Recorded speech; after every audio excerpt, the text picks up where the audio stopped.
ایک زمانے کی بات ہے، ایک چھوٹے سے گاؤں میں علی نام کا ایک غریب لکڑہارا رہتا تھا۔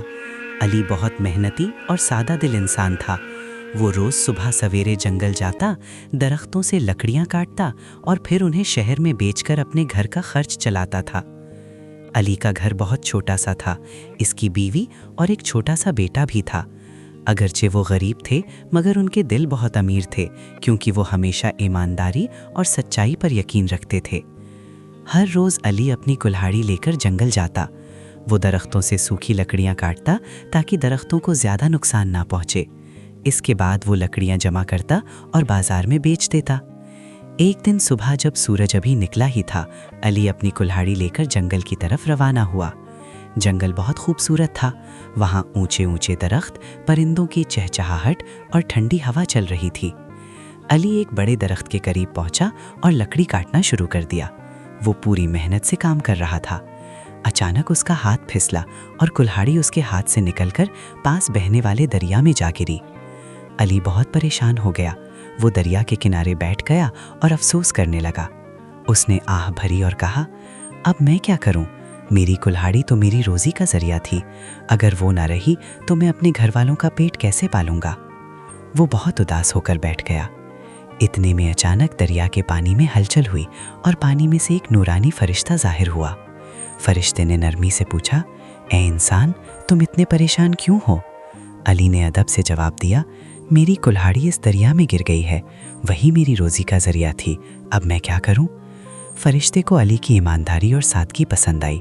اس نے کہا، ٹھہرو، میں تمہاری مدد کرتا ہوں۔ فرشتہ دریا میں غوطہ لگا کر نیچے گیا۔ کچھ دیر بعد وہ واپس آیا اور اس کے ہاتھ میں سونے کی ایک چمکتی ہوئی کلہاڑی تھی۔ فرشتے نے پوچھا، کیا یہ تمہاری کلہاڑی ہے؟ علی نے کلہاڑی کو غور سے دیکھا اور فوراً بولا، نہیں، یہ میری کلہاڑی نہیں ہے، میری کلہاڑی تو عام لوہے کی تھی۔ فرشتہ مسکرایا اور دوبارہ دریا میں غوطہ لگا دیا۔ اس بار وہ چاندی کی کلہاڑی لے کر واپس آیا۔ اس نے پھر پوچھا، کیا یہ تمہاری کلہاڑی ہے؟ علی نے پھر سر ہلا کر کہا، نہیں، یہ بھی میری کلہاڑی نہیں ہے۔ فرشتہ بہت خوش ہوا کیونکہ علی نے لالچ نہیں کیا۔ تیسری بار فرشتہ دریا میں گیا اور اس بار وہ لوہے کی پرانی کلہاڑی لے کر واپس آیا۔ علی نے اسے دیکھتے ہی خوشی سے کہا، جی ہاں، یہی میری کلہاڑی ہے۔ فرشتہ بہت خوش ہوا۔ اس نے کہا، اے علی، تم بہت ایماندار انسان ہو۔ تم چاہتے تو سونے یا چاندی کی کلہاڑی کو اپنی بتا سکتے تھے، مگر تم نے سچائی کا راستہ اختیار کیا۔ پھر فرشتے نے کہا، تمہاری ایمانداری کے انعام کے طور پر میں تمہیں یہ تینوں کلہاڑیاں دیتا ہوں۔ علی حیران رہ گیا۔ وہ خوشی سے بولا، یہ تو بہت بڑا انعام ہے۔ فرشتے نے مسکرا کر کہا، یاد رکھو، جو انسان سچائی اور ایمانداری کا راستہ اختیار کرتا ہے، اللہ اسے کبھی مایوس نہیں کرتا۔ یہ کہہ کر فرشتہ غائب ہو گیا۔ علی خوشی خوشی گھر واپس آیا۔ اس نے اپنی بیوی کو ساری بات بتائی۔ اس کی بیوی بھی بہت خوش ہوئی اور اللہ کا شکر ادا کیا۔ کچھ دن بعد گاؤں کے ایک لالچی آدمی کو بھی یہ بات پتہ چل گئی۔ اس نے سوچا کہ وہ بھی اسی طرح سونے کی کلہاڑی حاصل کر سکتا ہے۔